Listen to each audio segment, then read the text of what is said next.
अथ एतदेवं विद्वाग्निहोत्रं जुहोति तस्य सर्वेषु लोकेषु सर्वेषु भूतेषु सर्वेष्वात्मशुभूतं भवति। ठीक, इसका अर्थ वही जो पिछले पार्ट में आप देखें वही है। फिर समा देता हूँ कि जो ठीक ऋषि कहते हैं कि जो अन्न भोजनाताय अग्निहोत्र बुद्धि से उसका सेवन करते हैं, प्रथम आहुति प्राण को दे प्राणाय स्वाहा, द्वितीय आहुति व्यान को दे व्यानाय स्वाहा, तृतीय आहुति अपान को दे अपानाय स्वाहा, पांचवी आहुति उदान को दे उदानाय स्वाहा। जो अग्निहोत्र की भावना से भोजन करता है, उसके भोजन से केवल उसी की तृप्ति नहीं बल्कि कितनी वैश्वानर महात्मा आत्माओं की तृप्ति होती है, उसमें सब आत्माओं की हवि। ये इसका अर्थ है क्या? अथ य एतद्यं विद्वाग्निहोत्रं जुहोति तस्य सर्वेषु लोकेषु सर्वेषु भूतेषु सर्वेष्वात्मसु हुतं भवति। ठीक, इसी प्रकार वयं तुभ्य बलिहृतः श्यामः की भावना से राष्ट्र की अग्नि में अपने तन या मन की धन आहुति देना। ठीक, राष्ट्रीय अग्निहोत्र है। ठीक, आचार्य रूप अग्नि में प्रदीप्त होने के लिए शिष्य का आपको समिधा बनकर अर्पित करना आचार्य अग्निहोत्र हैं, एवं प्रत्येक क्षेत्र में अग्निहोत्र हो रहा है, उसी का एक प्रतीक हमारा दैनिक अग्निहोत्र है। ठीक, देखिए अब कुछ लोग हमारी टिप्पणी करेंगे, इसी वीडियो मालिक बाई चांस कोई भी टिप्पणी कर ले कि अग्निहोत्र के क्या लाभ है।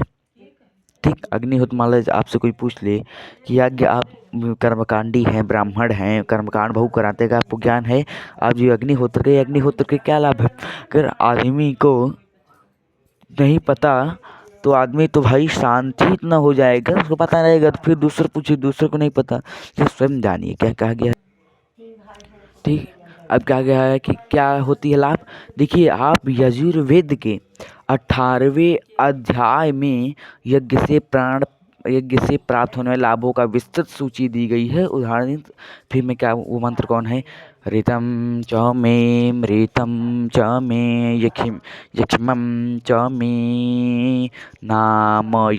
नामयच्च मे जीवातुष्य मे दीर्घायुतवं च मे नामितरं च मे भयं च मे सुखं च मे शयनं च मे सुखास्य मे सुदीनं च मे जगजीन कल्पन्ताम। जैसे रुद्राष्टाध्यायी कुछ कर्मकांड करा, जिसमें रुद्र में 8वें अध्याय में ये कहा, ये मंत्र दिया, ऋतं च मे मृतं च मे यक्ष्मं च मे नामयं च मे, ये मंत्र दिया गया है। क्या क्या क्या लाभ होगा कहा गया, हिंदी समझिए। वायु शुद्धि, आरोग्य, दीर्घायुष्य, वर्षा, दूध, अन्न, धन, बल, ऐश्वर्य, संतान, पुष्टि, निष्पापत्व, सच्चरित्रता, जागृति, शत्रु विनाश, आत्मरक्षा, यश, तेजस्विता, वर्चस्विता, सद्विचार, सत्कर्म, इंद्रिय शक्ति, आनंद, परिपूर्णता, मोक्ष आदि के प्राप्ति अग्निहोत्र से बताएगी। इनमें से कुछ लाभ साक्षात सुगंधित पुष्टिप्रद मिष्ट रोगनाशक हव्यों की आहुति से प्राप्त होता है। कुछ परमात्मा अग्नि एवं यज्ञायनी के गुणों का चिंतन करने तथा उसके द्वारा प्रेरणा करने से क्या प्राप्त होता है। ठीक, क्या कहा गया है कि अर्थात ठीक कहा गया कि आयुर्यज्ञेन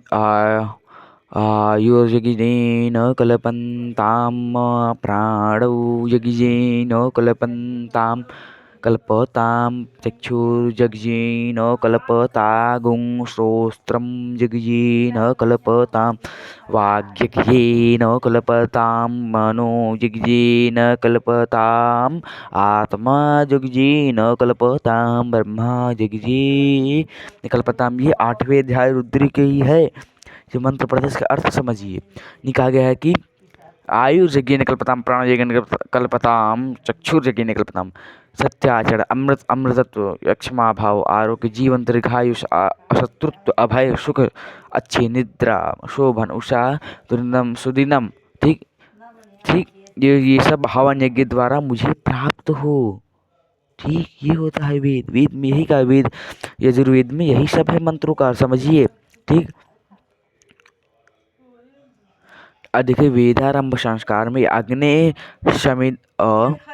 शमिद महर्षि पारस सूत्र में भी कहा गया, मंत्र से बालक द्वारा समिधा की दान की गई है। ठीक, समर्थ हो। ठीक, देखिए क्या आ गया कि अर्थात आयु पवन हवन यज्ञ से समर्थ हो, प्राण हवन यज्ञ से समर्थ हो, चक्षु हवन यज्ञ से समर्थ हो। ठीक, देखिए कहा गया कि ये मंत्र क्या हो, आयु यज्ञ निकल्पत, आयु हवन यज्ञ से वो समर्थ हो, प्राणव यज्ञ कल्पताम, कल्पताम यानी प्राण जो हो हवन यज्ञ से वो समर्थ हो, चक्षुर यज्ञ कल्पताम यानी हमारे चक्षु नेत्र जो हो, जो है कि वो चक्षु हवन यज्ञ से समर्थ हो, श्रोत्रम कान, कान जो है हमारा हवन यज्ञ से समर्थ हो, वाणी हवन यज्ञ से समर्थ हो, मन हवन यज्ञ से समर्थ हो, आत्मा हवन यज्ञ से समर्थ हो। ये हमारे जो धर्म पे आजकल सवाल उठाते हैं हम कि हवन क्यों करते हैं, फालतू पॉल्यूशन, पॉल्यूशन कोई मतलब नहीं है।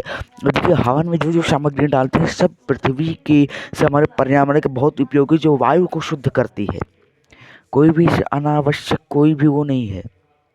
ठीक, ये मंत्र समझिए, आयुर्यज्ञेन कल्पताम पृष्ठम विज्ञेन कल्पताम, ये कहा गया है। ठीक ठीक, देखिए अब नई हेडिंग तरफ पढ़ते हैं जिसमें है चतुर्विध हव्य और इनके होम का फल। ठीक, कहा गया है कि अग्निहोत्र से लेके अश्वमेध